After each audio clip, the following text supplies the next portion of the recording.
Eduardo, Judas, Guilherme, tem uma outra que eu não sei, que eu não estava programado Boa ainda. noite a todos e todas. Sejam todos e todas bem-vindos e bem-vindas para a live da parceria entre o Grupo Memória da Educação da Bahia, o Portal Bicentenário da Independência e a Academia de Letras e Artes de Lauro de Freitas. Meu nome é Eduardo Santana. Eu estarei fazendo essa breve apresentação da nossa live e, logo a seguir, eu passarei a mediação para a professora Miliane Vieira, que já está conosco, e também o nosso convidado, o professor Gildásio Freitas. Queria dizer para todos, né, e para todas, que o nosso grupo de pesquisa, Memória da Educação da Bahia, ele tem início ainda nos anos 80, final dos anos 80, a partir da intenção da professora doutora Jaci Menezes, professora da UNEB, em parceria com a professora Elizabeth Santana.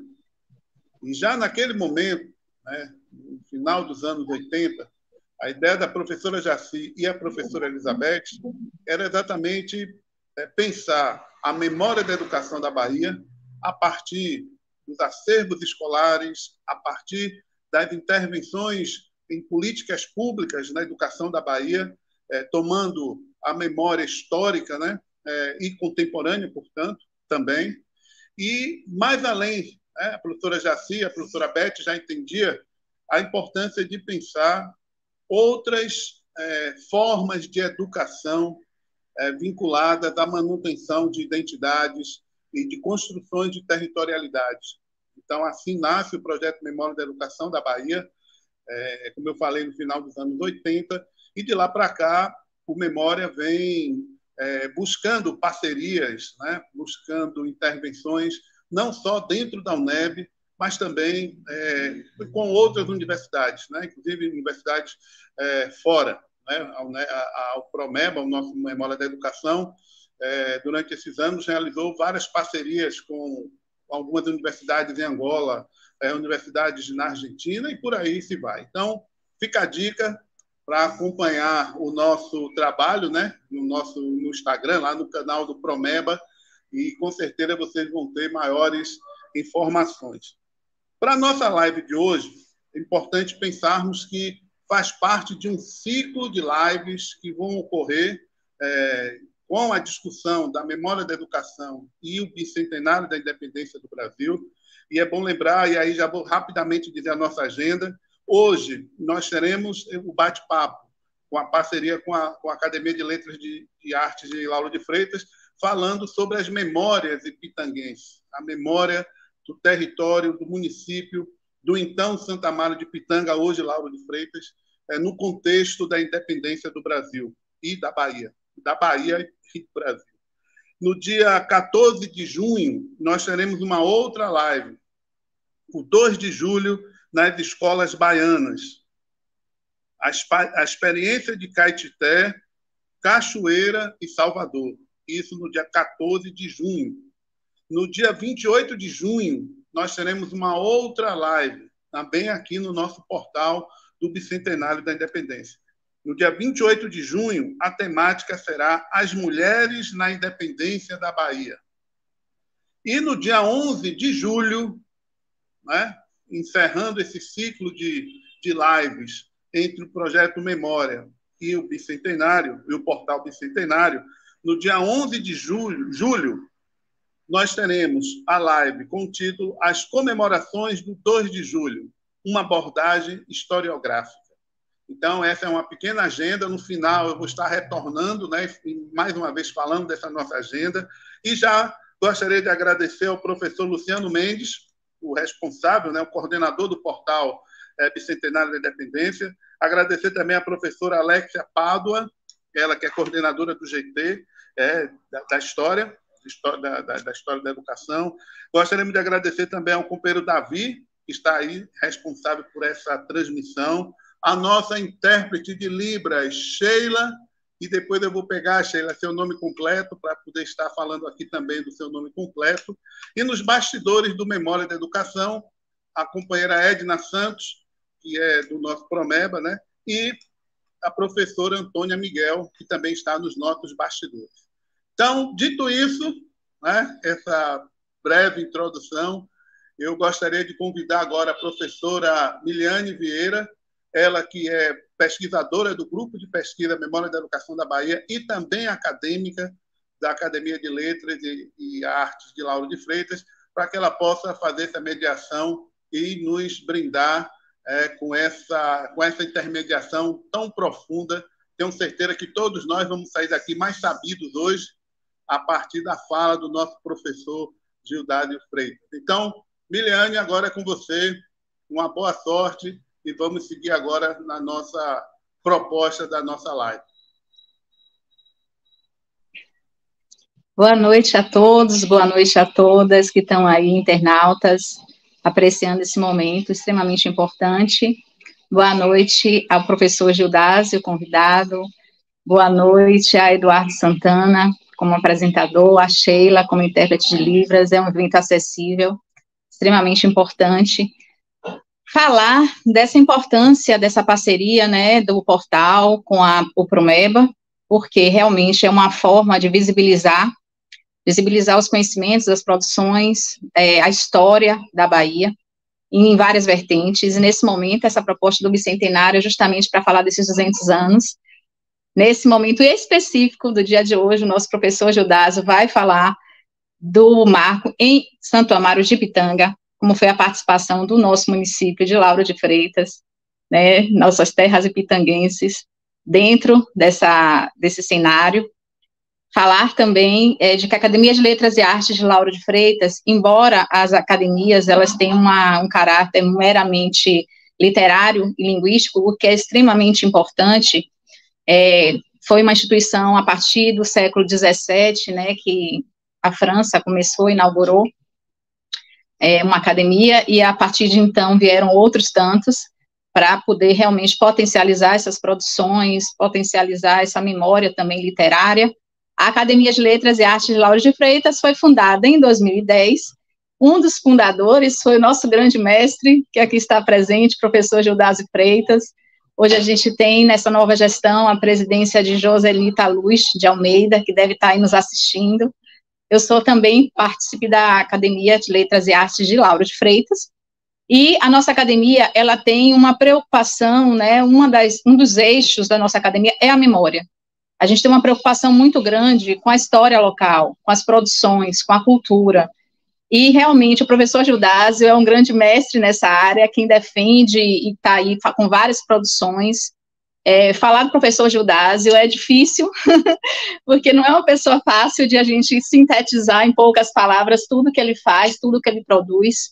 Ele é historiador pela UFBA, ele tem diversos prêmios e menções honrosas, participação em diversas exposições, além de tudo também artista plástico, fundador e primeiro diretor da Biblioteca Municipal de Lauro de Freitas, fundou o primeiro jornal de Lauro de Freitas, autor de diversos livros, entre eles o livro da história de Lauro de Freitas, inclusive que eu tive a honra de utilizar na minha dissertação de mestrado, nunca vou esquecer dessa participação na minha dissertação, extremamente importante. Também é o autor e organizador do livro De Pitanga a Lauro de Freitas, Narrativas Históricas do Povo Ipitanguense, é autor da Cartilha Histórica de Lauro de Freitas, cordelista. Atualmente ele fundou Arcas de Pitanga, e aí ele incorpora a linguagem do cordel para falar da história do município. Ele também tem livros com abordagens infantis para crianças aprenderem, e a linguagem do teatro. Então, tem peças teatrais também. O professor Gildásio, ele é realmente múltiplas linguagens, extremamente importante a história dele e a pesquisa dele para o nosso município, para a nossa academia, e também agora nessa parceria maravilhosa com o Promeba, né, que agora a gente tem essa possibilidade também de ter mais um município a poder trazer a nossa história, a nossa memória, que compõe todo o território baiano. Né? Aí a gente vai ter a segunda live com Caetité, e essas importantes produções, traduções e essa disseminação de conhecimento que precisa criar raízes, né, que precisa criar memória e que precisa ser visibilizada. Então, parabéns a todos, e agora eu fecho meu microfone e vou deixar a fala com o nosso grande mestre, professor Gildásio Freitas.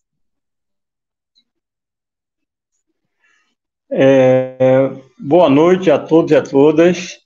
É um grande prazer realmente estar aqui nesta noite, né? Em primeiro lugar, agradecer a Promeba, a Lauf, a essa parceria maravilhosa, né, que já nasce forte.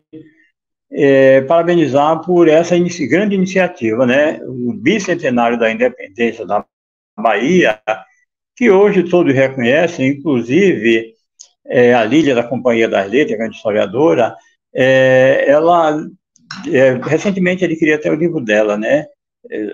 Sobre essa questão da independência do Brasil, onde ela aborda isso, e a gente vê que, apesar de ser talvez a principal hoje editora do Brasil, sem sombra de dúvidas, os historiadores do próprio Sudeste começam realmente a reconhecer, quando ela fala da dessudestização realmente da independência,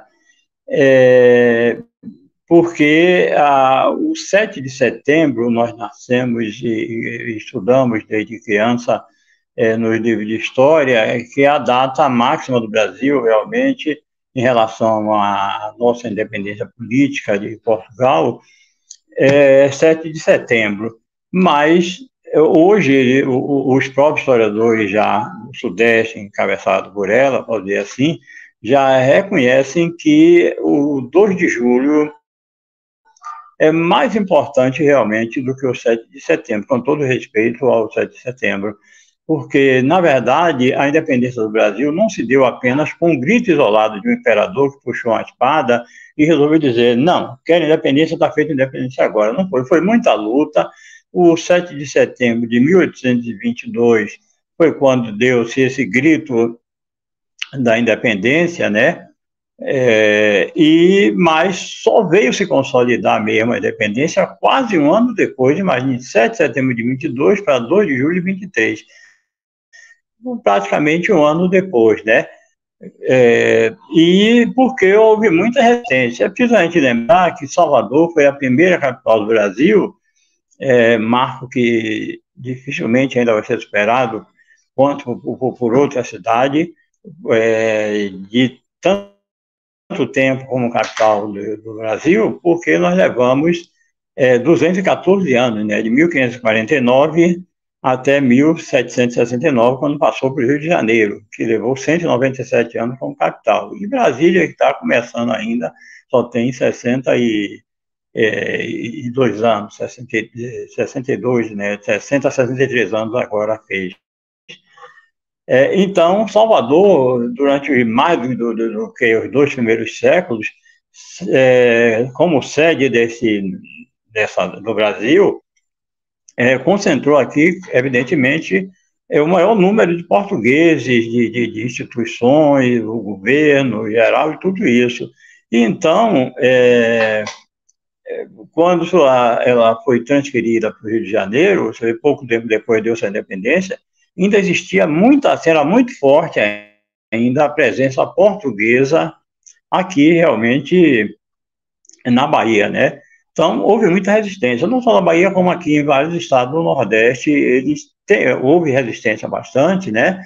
Em vários estados do Nordeste, mas aqui, por esse fato de ter sido, assim, a cidade realmente, assim, mais importante nesses 2 primeiros séculos, a resistência foi bem maior.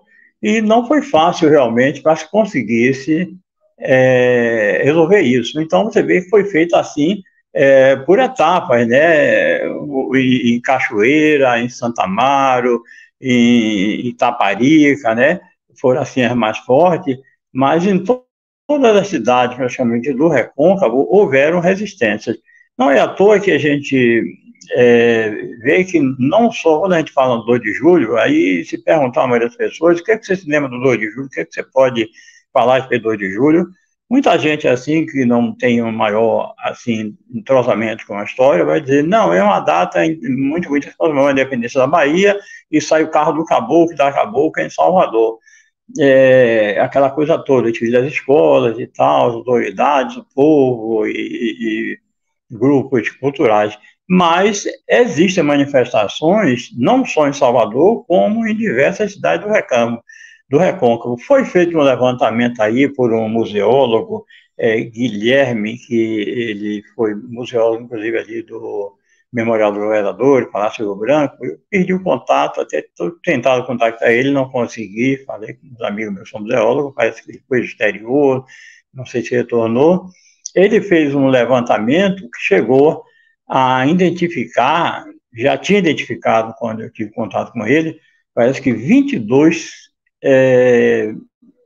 carros de caboclo e cabocla, entre caboclo e cabocla, aqui pelo Recôncavo, né? Eu, particularmente, já vi vários, né? Conheço de Itaparica, conheço de Cachoeira, conheço de Bom Jesus de Passos, mas sei que tem Maragogipe, me parece que tem Valença, então várias cidades aqui eu tenho, assim, procurado exatamente o contato dele para ver se conseguir esse livro, que é muito interessante, né? Acho que ele transformou no livro. Então, todas as cidades do Recôncavo tem sua comemoração, porque a participação, o 2 de julho, que é comemorado na capital, a gente fica muito preso àquilo ali, daqueles episódios já da culminância, com aquele episódio da Soro Joana Angélica, de Maria Quitéria, né? E todos aqueles episódios que aconteceram em Salvador, mas ocorreram muitos embates também no entorno da capital, né? Assim como temos, inclusive, antecipando para o ano, a gente vai ter que se debruçar bastante, porque para o ano 2024, são os 400 anos da invasão holandesa aqui na Bahia, né? Episódio muito importante, 400 anos. E vai falar muito isso, né? E também, como na invasão holandesa, houve muita resistência, o governo, inclusive, se transferiu aqui para Abrantes, né, que deu origem a Camaçari, né, a aldeia do Espírito Santo, Camaçari com essa potência que é hoje, capital industrial do Nordeste, tudo isso, mas começou ali no lugar hoje, que é sentido como lugar, para muita gente menos importante, mas tudo começou na aldeia do Espírito Santo, que depois passou a ser Abrantes e, por fim, hoje, Vila de Abrantes, cá na Orla, né? Com a instalação da linha férrea, tudo isso é que deslocou mais para lá, para a área mais para o interior, certo? Então, Abrantes era muito importante também, porque, inclusive, a paróquia daqui, Lauro de Freitas, é de 1608, tem, apesar de Lauro de Freitas como cidade, ser da idade de Brasília, né, contemporânea, né, Brasília de 63, nós vamos agora, em 31 de julho, completar 61, então, são cidades, assim, de 6 décadas, enquanto cidade, mas, assim como em Brasília, que a gente tem 70, mas em Brasília existiam as comunidades, o Gama, por exemplo, é muito antigo, né, diversas comunidades que existiam, mas só que em 21 de abril de 60 é que Brasília passou a ser cidade. E aqui também, Lauro de Freitas tem como cidade somente esses 60 e poucos anos, mas, enquanto comunidade, é uma das mais antigas do Brasil. A paróquia daqui, Santa Maria do Pitanga, é de 1608. Então, esse ano nós comemoramos, dia 15 de janeiro, os 415 anos de fundada. Então, temos muita história que está aí espalhada pelos arquivos da Holanda, de Portugal, do Rio, de São Paulo, Biblioteca Nacional, aqui o Nacional, por onde a gente anda, encontra referências a Santa Maria de Pitanga. E aí a gente tem descoberto nessas pesquisas que houve a participação muito importante do Recôncavo. E aí é que entra outra questão. Quando se refere a Recôncavo, você sabe onde é o Recôncavo, todo mundo vai falar logo. Recôncavo é Cachoeira, Santa Amaro, São Félix, Maragogipe, Muritiba, então todo mundo pensa logo exatamente nessa parte desse, vamos dizer assim, baixo recôncavo, né?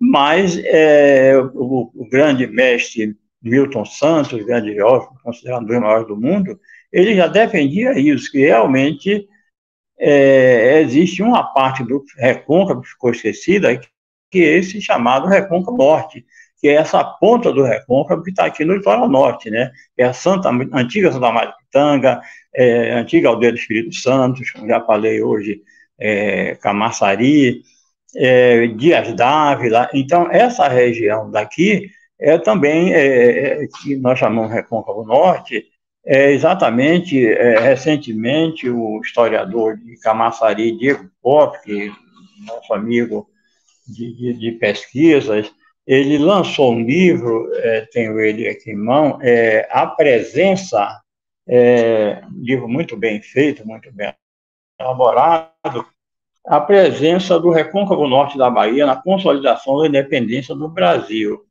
em que cita com detalhes episódios muito importantes que aconteceram aqui durante essas lutas da independência da Bahia, que culminaram com o dia 2 de julho de 1823.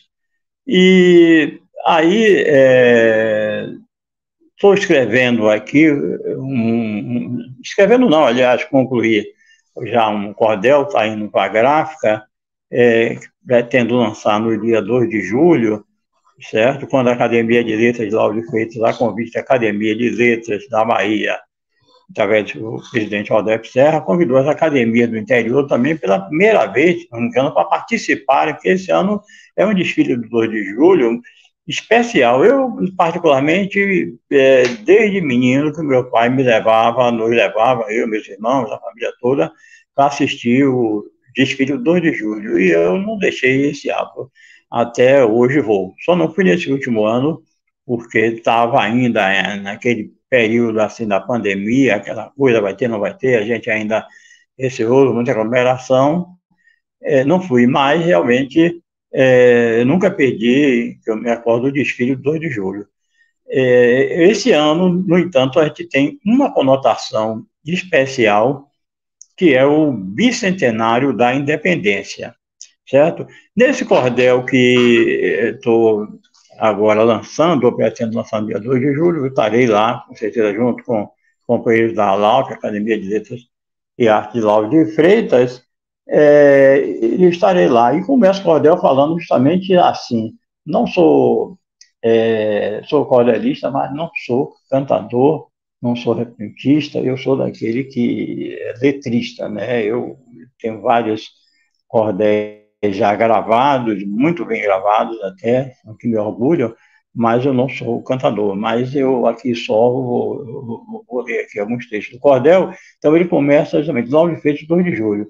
Heróis do 2 de julho também temos por aqui, de Pitanga de Portão, do Japara do Cagi. Pesquise o mapa da guerra, esses nomes constam aí. O velho engenho Cagi acolhia com afã. Tropas que iam se juntar, mal clareava a manhã. A brigada de esquerda, sediada em Itapuã. O general Labati, quem comandava esta tropa, este valente soldado que veio lá da Europa. Contribuiu para o 2 de julho, parecer final de Copa. O Cagi era de um amigo, o coronel Ladislau, homem muito poderoso que tinha fama de mal. Nas ruas, clima de luta, capoeira, birimbau. Então, esse era o clima que acontecia aqui. Então, nós temos também heróis do 2 de julho, né? Além desses heróis que a gente conhece, todos, nós tivemos heróis aqui, e aí, num espaço mais adiante, numa cestilha mais adiante aqui, coloquei Santo Amaro do Ipitanga, talvez alguém assim pense, não tem herói ou heroína, a quem a glória pertence, ao herói desconhecido, bravo povo ipitanguense. Então, o herói daqui, de Ipitanga, do Recôncavo Norte, não tem nome, é o herói anônimo. Então, é o povo que lutou, que acolheu, certo? Aqui ao longo, tento sintetizar assim um pouco, tivemos episódios aqui, tivemos muita luta, tanto nesses episódios que culminaram no 2 de julho, como depois do 2 de julho, como se diz aí na linguagem popular, parece que o 2 de julho acabou e foi tudo tranquilo e ficou independente, não houve mais nada. Mas, como se diz na linguagem popular, o couro comeu. O batalhão dos periquitos, houve muitos soldados revoltosos, né, com o desfecho depois de lutas na independência, tudo isso, de insatisfeitos, né, como foram tratados, essa coisa, se organizaram esse batalhão dos periquitos, sai da capital em direção a Abrantes e pernoitam aqui em Santa Maria de Pitanga, certo? Em outubro de 1824. Apesar do imenso, do forte aguaceiro que desabava aqui sobre Santa Maria de Pitanga nesse dia, mas eles aqui vieram e aqui tiveram que pernoitar, no Engenho Cagi.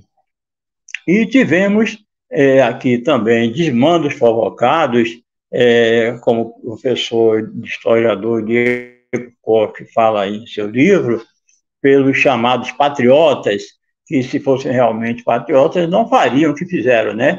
Foram bem acolhidos aqui no Engenho Japara, eram os 2 maiores engenhos aqui, na verdade, aqui na região, na freguesia da Maria de Pitanga, que era muito extensa, nós tínhamos 13 engenhos, conseguimos identificar 13 engenhos aqui, a começar do engenho Mussurunga, né, que hoje é um bairro, pertence a Salvador, né, Lauro de Freitas, quando se emancipou, tinha 210 quilômetros de extensão, hoje tem 59 quilômetros de extensão.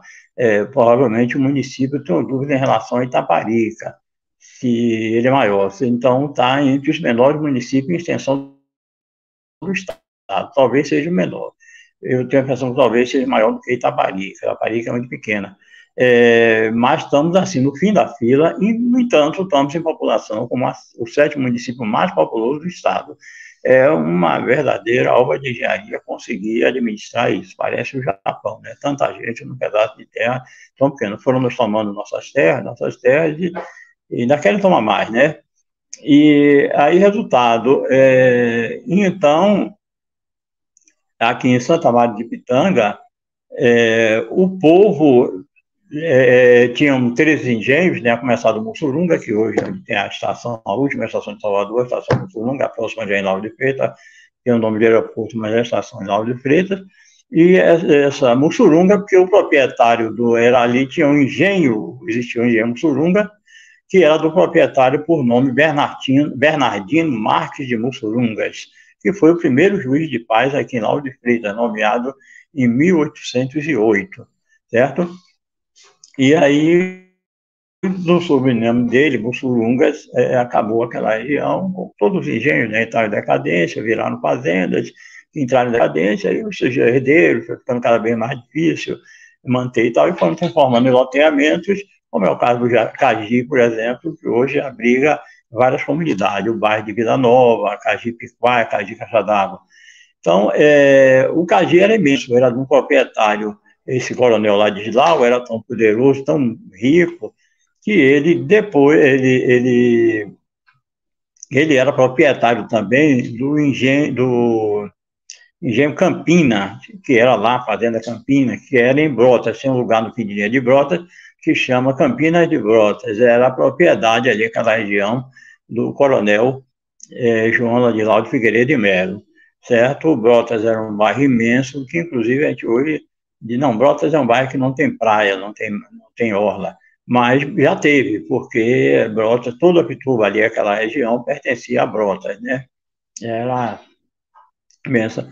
E o coronel Ladislau, que teve um filho que ficou muito famoso, João Alves do Amaral, João Alves do Amaral casou com uma das filhas dele, e depois comprou a fazenda Alagoas, que deu origem ao bairro de Amaralina. Amaralina vem de Amaral, né?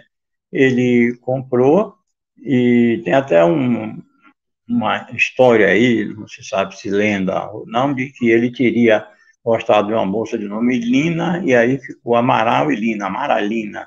Mas o certo é que eles compraram aquela fazenda, Alagoas, que pegava toda aquela região de hoje é o bairro de Amaralina e parte do Rio Vermelho, aquela parte que faz limite justamente ali até Mariquita, o Morro do Conselho ali, tudo era fazenda Alagoas. enfim.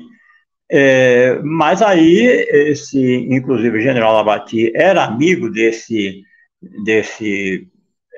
coronel João Ladislau, e o Ladislau, apesar de ter sido a fama de mal, tudo isso, os escravos temiam ele, os negros escravizados, quando ele vinha com as pisadas dele, com o cavalo trotando, que ele já contam que já chegando na Pinda, que hoje é o bairro de São Cristóvão, depois chamou Cascalho, hoje chama São Cristóvão, que de lá já se ouvia, naquele silêncio da noite, as pisadas, todos se tremiam de medo e tal, poderoso. Mas ele era amigo, então, de poderosos, foi amigo do Labati, e aí acolheu aqui, exatamente a brigada de esquerda, que tinha várias brigadas, a brigada de esquerda que era sediada em Itapuã, e aí ele realmente ficou abrigando essas tropas aqui. Então, foi graças a esse abrigo que foi dado nesse engenho Cagi que essas tropas, cansadas das batalhas, vinham realmente descansar, recobrar as forças para voltarem e para a luta de novo. Então, se não é esse apoio, e consequentemente de todo o povo pitanguense, né, tanto os empregados desse engenho, né, e era que realmente deram todo o apoio a essas tropas aqui, acolheram.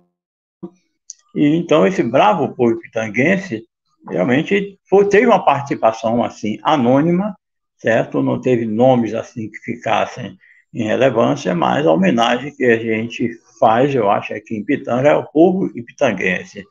E aqui foi difícil, esses chamados ditos patriotas, eles invadiram aqui o engenho Japara, que é o segundo maior, né, era o Caju Japara, o único, por sinal, engenho que ainda restam vestígios, ainda existem lá as arcadas do engenho Japara, que são muito bonitas. Eu só conheço no Rio de Janeiro o aqueduto da Lapa, que é famosíssimo, bem comprovado, uma das grandes atrações do centro da cidade, e conheci uma vez também em Pernambuco, que está dentro de uma fazenda. Tenho anotado o nome, não me recordo agora. Mas não conheço. Lá na Europa, a gente, para tudo quanto é canto que a gente anda, na Espanha, na Itália, a gente se depara com um aqueduto, né, com as ruínas e tal, imensas. Mas aqui que nós não temos isso, seria até uma grande atração turística. Mas está dentro de uma fazenda, o proprietário não já demonstrou esse interesse em explorar isso, mas seria bem interessante, poderia ser um grande parque com essas ruínas aí. Aliás, não sei nem se são cadastradas pelo IPAC, eu tenho a impressão que não. Mas é outra história.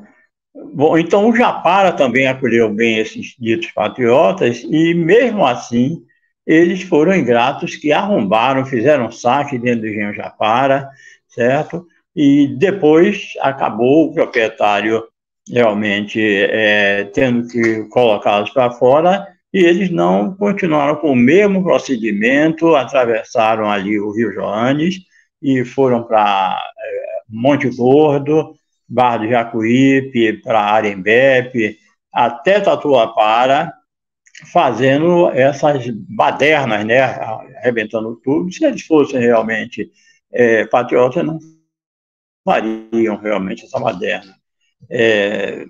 Então, tudo isso se passou aqui em Santa Maria de Pitanga. Como falo aqui, essas coisas todas que a gente fala, parece muita gente até ficar talvez em dúvida, mas é que tudo que acontece na capital sempre tem mais ressonância. Quando a gente pega o noticiário, eu vou falar o 1º de maio do mundo, no Brasil, então sempre passa nas capitais, né? Sempre nos eventos, nas festas todas, sempre se enfoca mais a capital. Então, tudo que acontece na capital, nas grandes cidades, tem uma caixa de ressonância bem maior. O que acontece nas periferias, mesmo aqui na época sendo capital, mas era periferia, ficam realmente sempre num plano, segundo plano, terceiro, quarto plano, certo? Então, ultimamente, há uma série de historiadores e pesquisadores aqui novos que vêm realmente se debruçando e vêm falando sobre, chamando atenção sobre isso. Tem um dos trechos aqui também das Cestilhas do Cordel, que eu cito aqui exatamente, para escrever este livreto não teve nenhum segredo. Varei altas madrugadas, ou pulei da cama cedo. Li o Diego Coppola, também Tales de Azevedo. Pesquisei Teixeira Barros, Consuelo Pondé de Sena e muitos outros autores, mas digo, valeu a pena. Cordel histórico, enfim, não é tarefa pequena.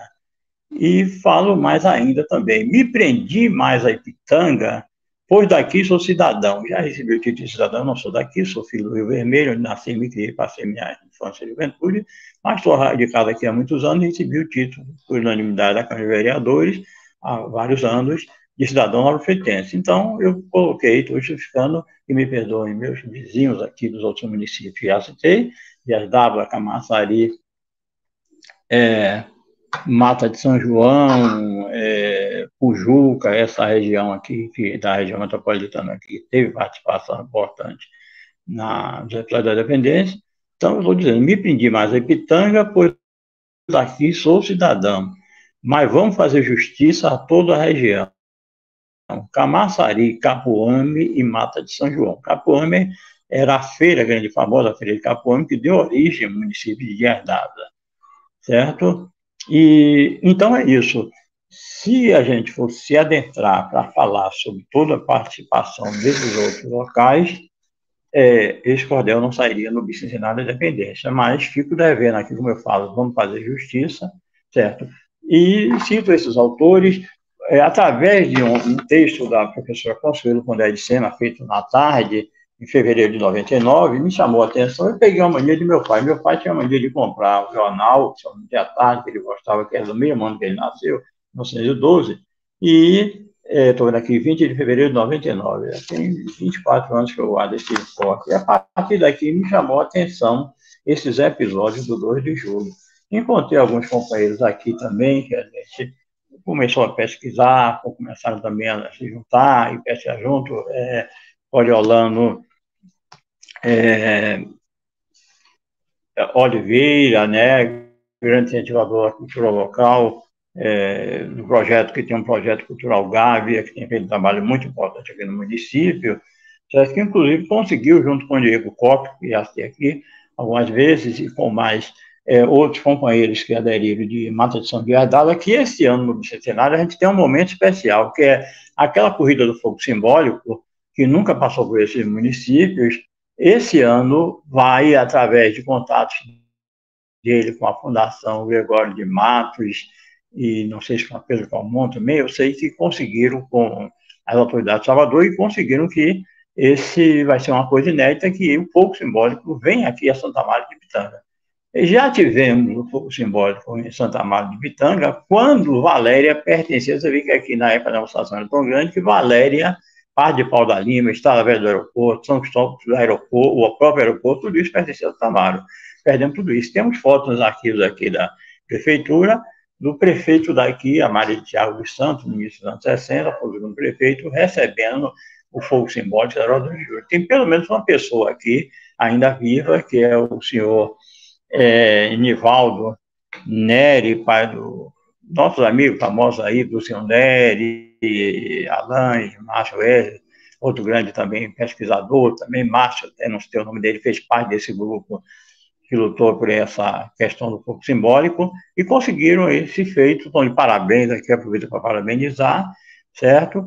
E pesquisei diversos livros. Então, além desse livro que a professora Consuelo, minha professora na UFBA, que ela escreveu sobre o autor do livro antigo, eu peguei essa mania de meu pai de pegar os jornais, ler assim as coisas, as notícias do dia, e depois guardar quando vi alguma coisa sobre história, sobre cultura, para depois ler com calma e recortar e guardar.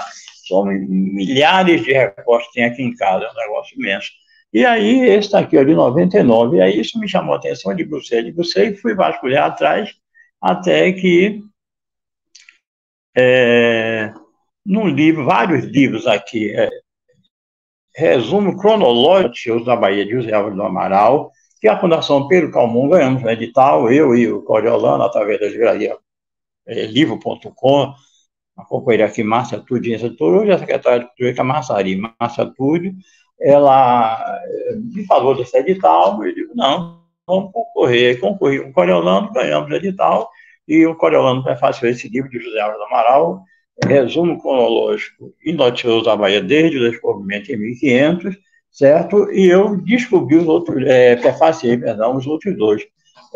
A Epopeia Itacaricana, certo?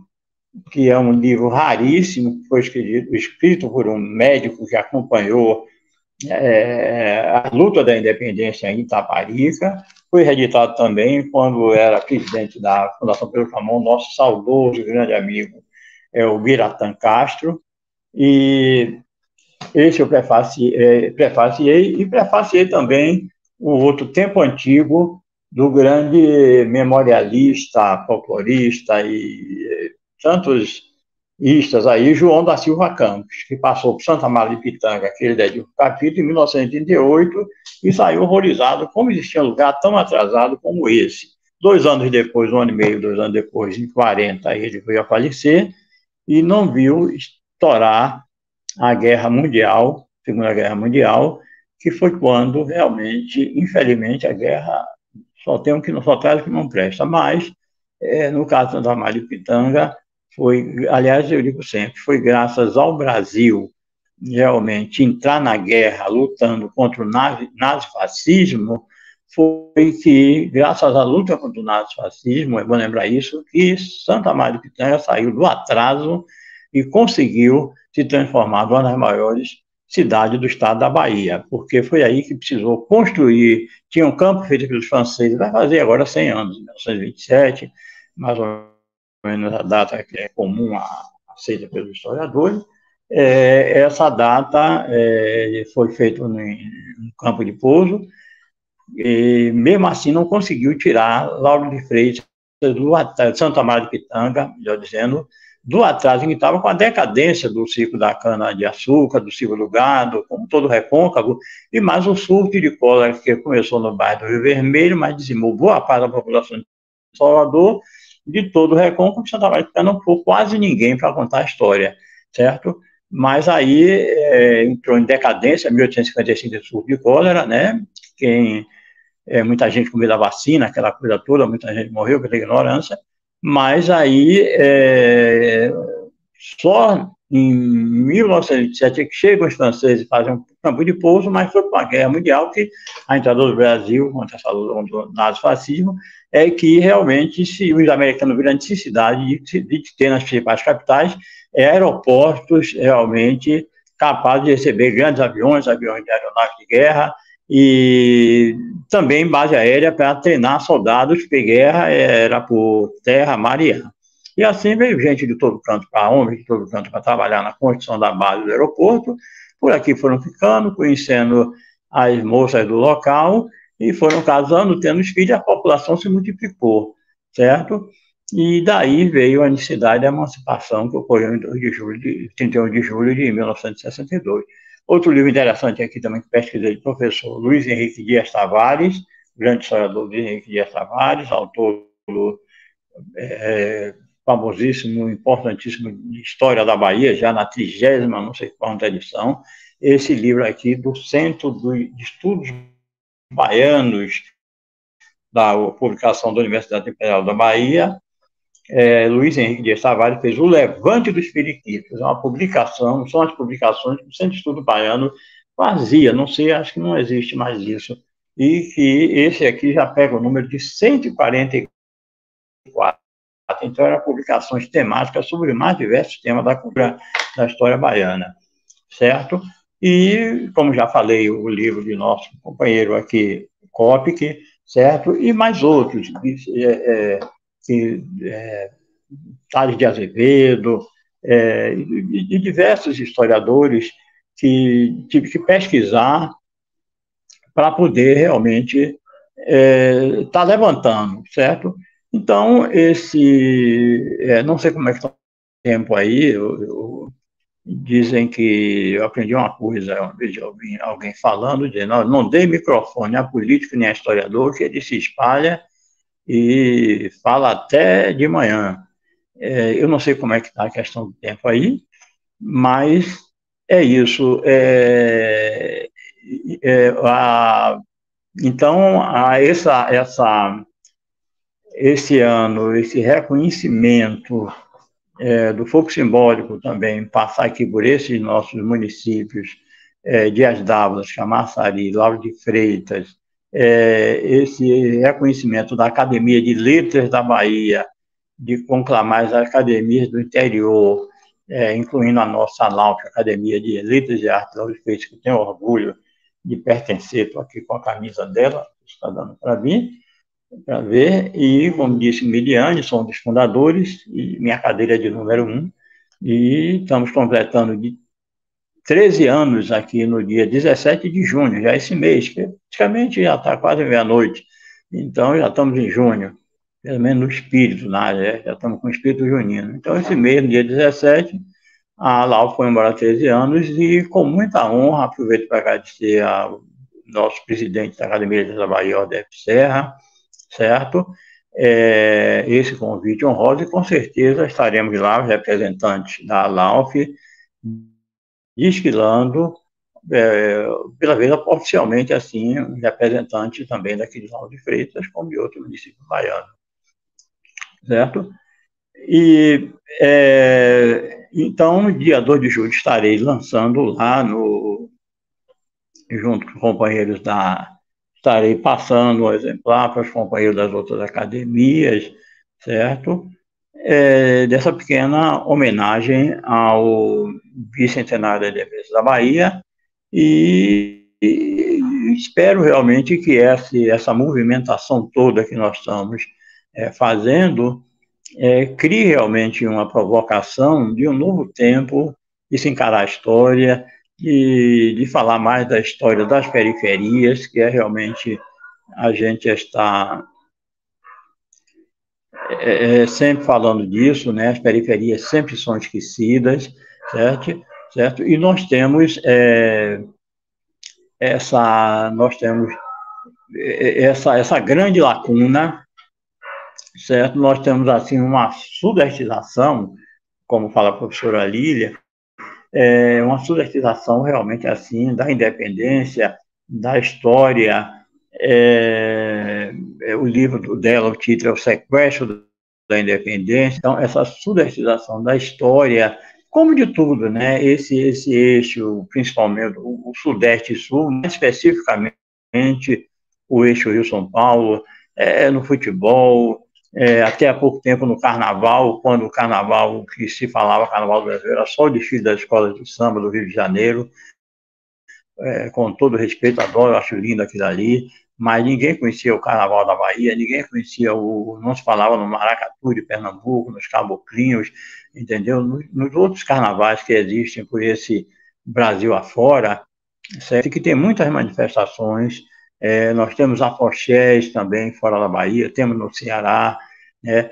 Então, existem muitas manifestações por esse Brasil afora, e que a gente não falava. Então, existe uma concentração em economia, em tudo, e o Nordeste, principalmente, o Nordeste é muito rico, certo? Em cultura, em história, e é isso que a gente quer mostrar, é isso que eu gostaria que nessa simples fala aqui, fica difícil, a gente quer falar, é muita coisa para a gente sintetizar assim em pouco tempo, mas é isso. Eu gostaria de dizer que todos esses dados aqui que falei assim, bem abreviadamente, constam desse livro de história.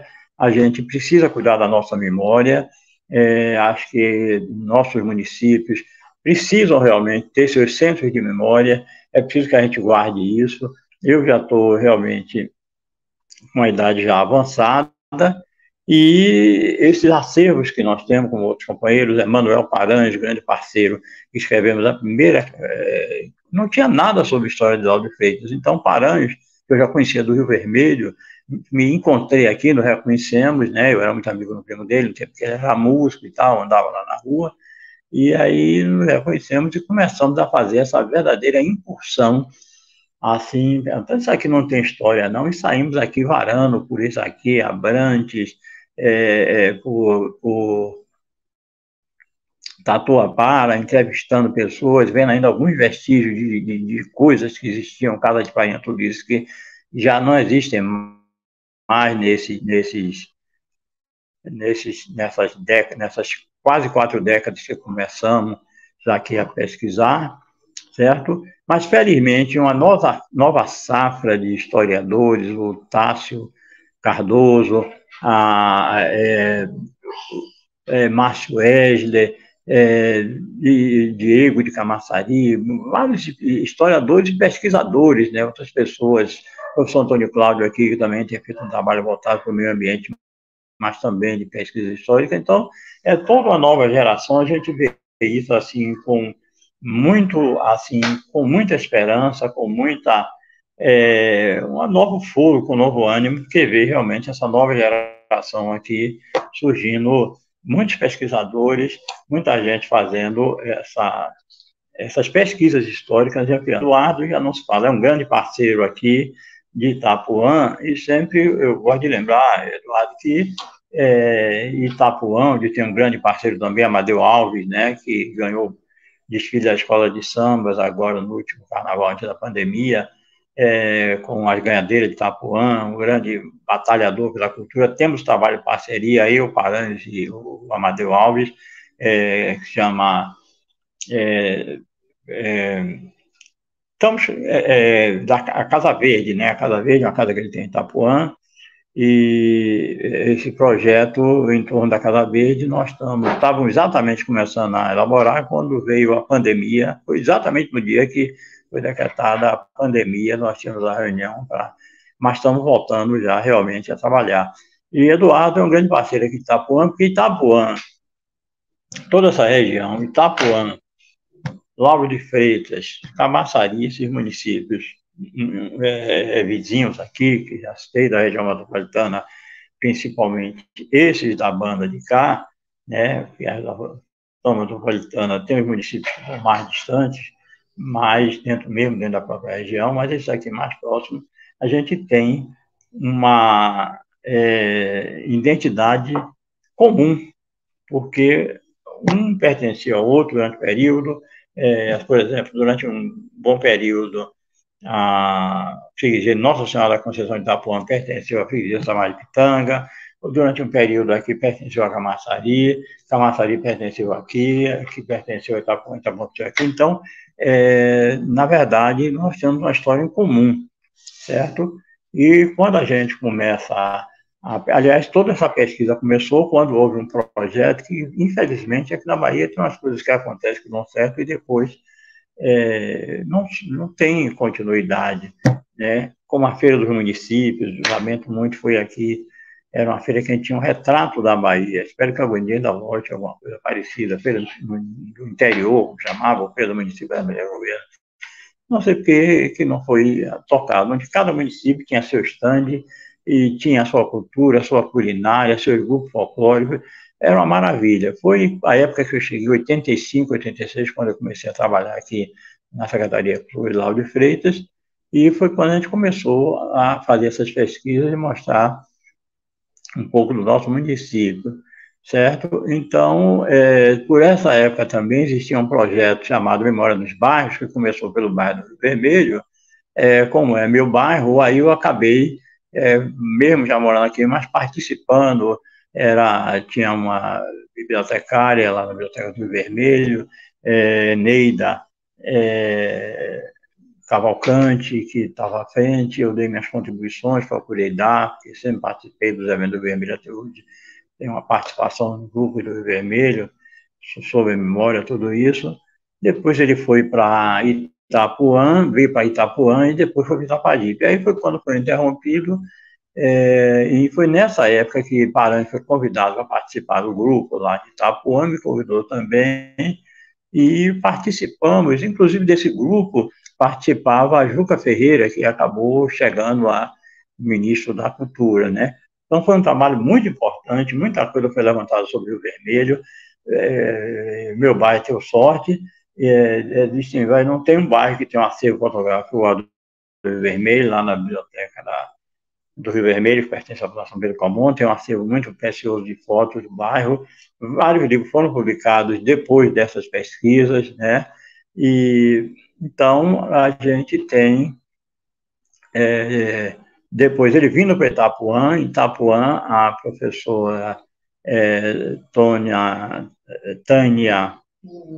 Penido, né, ela ficou tão encantada com a cultura itapuanzeira, depois tomei curso de História Oral com ela, e ela falando isso, ficou tão empolgada que foi fazer doutorado na França e levou como tema exatamente Itapuã. E publicou, fez uma série de publicações, e onde ela dizia, eu fiquei impressionada como na capital, uma metrópole de Salvador, ainda existem comunidades assim, que têm um orgulho de eu sou itaponzeiro.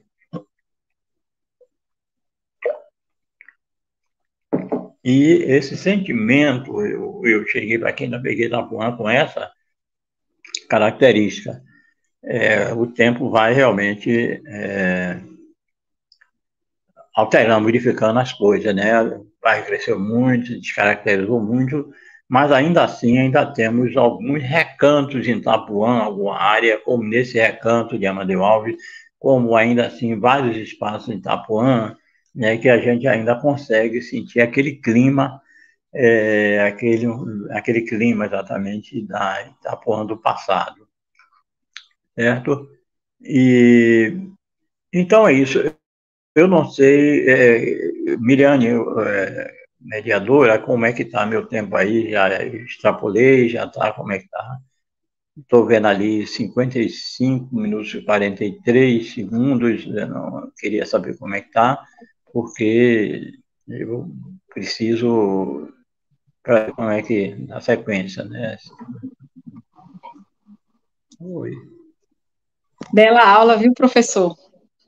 Estamos aqui embevecidos, tenho certeza de quem está aí participando, né? Quanto conhecimento, sempre escuto e aprendo e aprendo e aprendo eternamente com tanta história, né? Com tanto legado, com tanta riqueza, com tanto acervo. Então, a gente só tem a agradecer, a falar, né, da importância desse espaço, a importância de espaços como esse. E uma das falas que mais me tocam quando você traz é desses heróis e dessas heroínas anônimas, porque isso causa ressonância, né? Nós trabalhamos com memória da educação, então isso causa ressonância em quantos e quantas meninas e meninos que estão em formação, cujas histórias também são invisibilizadas por serem minorias, né? E quanto a gente falar de memória é falar de identidade, é trazer essa possibilidade, é ter um espaço de resistência, é ter um espaço de insurgência, é fazer com que essas narrativas cheguem, com essas narrativas criem uma correspondência, né, e reacenda também o ânimo, a vida, a vitalidade do professor, tanto para os docentes, quanto para, na formação dos discentes, fazer com que eles enxerguem o quanto eles também podem ser importantes e são. Mesmo que mulheres, né, a gente sabe que quantas mulheres são anônimas, né, e quantas pessoas podem continuar se tornando anônimas, porque o que é nosso coletivo tem que ser realmente vivificado, né, tem que ter realmente um espaço de reapresentação, tem que ter um espaço de apropriação, para que a gente possa fazer o que a educação vem para fazer, né, que é transformar vidas, que é construir histórias e que é ancorar nas raízes que nós temos enquanto povo e que muitas vezes não são devidamente trazidas. Então, professor, parabéns, agradeço imensamente, fico assim, sempre muito feliz de escutá-lo e, com certeza, eu acho que foi um grande ganho, né, nessa relação à LAUF Promeba, falar de memória, falar da memória pitanguense, falar da memória do bicentenário nas nossas terras, né? Então, eu paro por aqui, professor Carlos Eduardo Santana fará as honras aí do fechamento.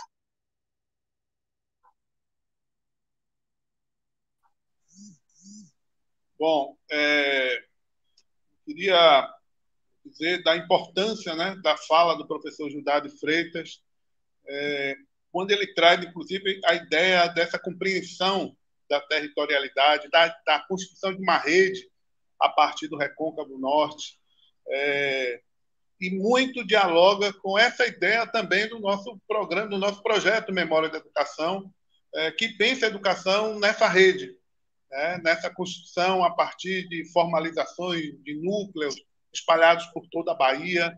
Então, é uma fala muito importante, muito potente, né? A fala do professor Gildário Freitas é sempre muito provocante, provocativa, né? Traz várias reflexões, ele já deixa algumas pistas para o ano que vem, os 400 anos das invasões, do ciclo, né, das invasões holandesas. O professor Gildário já aponta a possibilidade de começarmos a pensar o impacto desse ciclo, inclusive na estratégia de guerra que os portugueses vão adotar na época das invasões holandesas e como essa estratégia se volta para os portugueses na época da independência da Bahia e do Brasil, né? Mas isso é conversa para o ano que vem. Eu penso que o professor Gildário Freitas ele foi muito preciso e trouxe informações bastante relevantes. Queria agradecer à professora Miliane Vieira, ela pesquisadora do Grupo Memória da Educação da Bahia, que vem trazendo uma proposta de pesquisa numa perspectiva da dança do ventre enquanto um espaço de formação transdisciplinar. Importante a pesquisa da história da educação envolvendo as diversas linguagens, as diversas possibilidades no campo da arte, da dança. Então, professora Miliane Vieira, enquanto pesquisadora, você está em casa e, ao mesmo tempo, eu agradeço por fazer esse diálogo importante com a Academia de Letras e Artes de Lauro de Freitas, que você é uma acadêmica da LAUF, né, da Academia de Letras. Então, já inicio aqui agradecendo a você, agradecendo a academia, estendendo o agradecimento à presidente, né? Eu gostaria que você pudesse levar esse abraço, não só do nosso Memória da Educação, mas também do Portal do Bicentenário, que está conosco nessa parceria já de algum tempo, né? Na verdade, nós já realizamos algumas lives, né? Assim, desde o ano passado, nessa discussão do Bicentenário da Independência do Brasil, e agora intensificando nas discussões sobre o Bicentenário da Independência na Bahia. Então, professora Miliane, mais uma vez agradecer a você, né, e a LAUF, e mais uma vez lembrar, né, da nossa agenda de lives, nessa parceria Memória da Educação e o Portal do Bicentenário da Independência. Então, dia 14 de junho, 14/6, o tema será o 2 de julho, nas escolas baianas, a experiência de Caetité, Cachoeira e Salvador, a cidade do Salvador. Dia 28/6, o tema será as mulheres na independência na Bahia, bem lembrado pela professora Miliane, né? O protagonismo feminino nesse contexto da independência da Bahia. Então, dia 28/6. No dia 11/7, as comemorações do 2 de julho, uma abordagem historiográfica. Então, nesse dia, certamente, nós já, no contexto mesmo, no fervor, né, do 2 de julho, no dia 11, estaremos fazendo essa abordagem historiográfica falando desse grande evento que impactou e quanto esse evento ele traz algumas respostas do que ocorreu séculos antes na Revolta de Búzios. Né? Esse é um outro dado importante que nós não podemos perder de vista. A Revolta de Búzios na Bahia e o impacto disso na independência da Bahia tempos depois. Então, gostaríamos de agradecer também ao professor Luciano Mendes, ele que é o coordenador do portal do Bicentenário na Independência, também a professora Alexia Pádua, que é coordenadora do GT de História da Educação.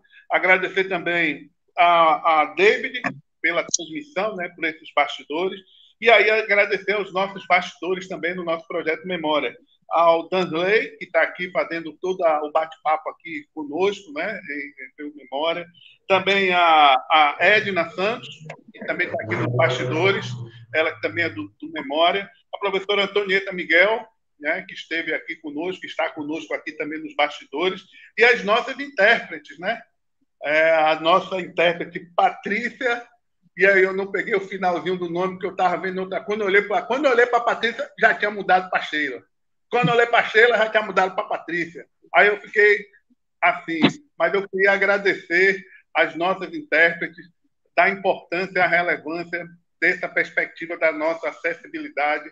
O que hoje pode parecer uma coisa estranha, na verdade, isso deveria ser comum, deveria ser algo e deve ser algo sempre pensado em qualquer esfera da nossa comunicação, seja ao vivo, seja online, seja nos portais. Então, eu gostaria de fazer esse agradecimento especial à Patrícia e à Sheila, as nossas intérpretes. Então, me despeço, eu, professor Eduardo Santana, do Memória da Educação, e aí convidando a todos e todas para as próximas lives, e aí a próxima, como eu disse, no dia 14/6, tá certo? O 2 de julho, nas escolas baianas, a experiência de Caetité, Cachoeira e a cidade do Salvador. Uma boa noite a todos e todas e até a próxima.